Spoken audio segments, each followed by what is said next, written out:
It's fantastic. I'm really enjoying it here. I mean, I'd seen the chatter online and saw that it was really a very kind of, a very sort of warm, welcoming place. It's a place where people have real conversations about real ideas. So it's small enough for us to all get to know each other.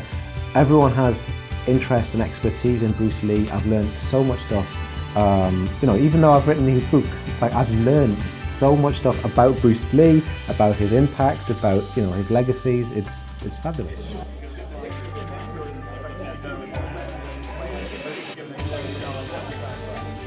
Yeah, loving it. Yeah, I'm really, really intrigued by the sort of variety of information that's in film, right across to music and what the different sort of theories that people are sort of looking at in terms of Bruce Lee's work. So yeah, it's been really great so far.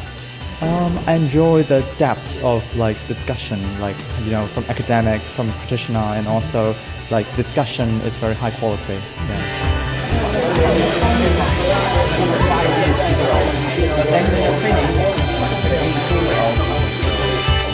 What I'm hoping is there's a reevaluation of Bruce going on, where he's seen as an important cultural figure, not just a celebrity. And the reason why primarily is because through his films, he converted more people to martial arts and introduced more people to Asian culture than anyone that ever lived.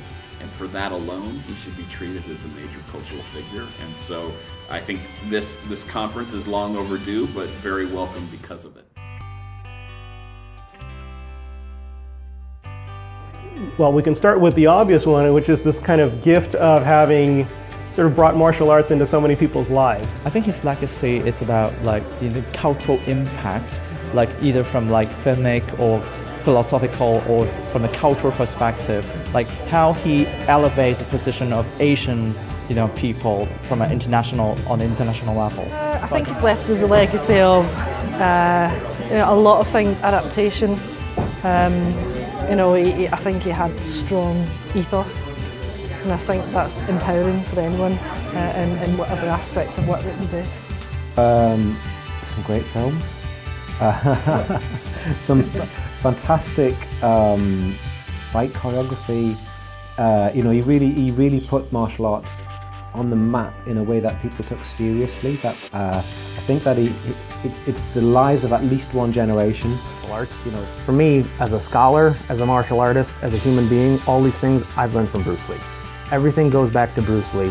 To me, he started me off as a scholar, as a martial artist, lifting weights, philosophy. Everything that I enjoy in life is filtered through Bruce Lee. I think the fact that we're all here today, quite honestly, I think people of my generation in particular, without Bruce Lee and without the impetus he put forward in promoting martial arts and making martial arts, let's be quite honest, cool, we wouldn't have the multitude of different martial artists practicing that we have today in this city. He was a bridge builder, and it's hard to remember, but how distant China and the East Asia felt to the West. And since Bruce sort of opened the door, there's been more and more cross-cultural influence. And so I think we should think of him as sort of a pioneer in that regard.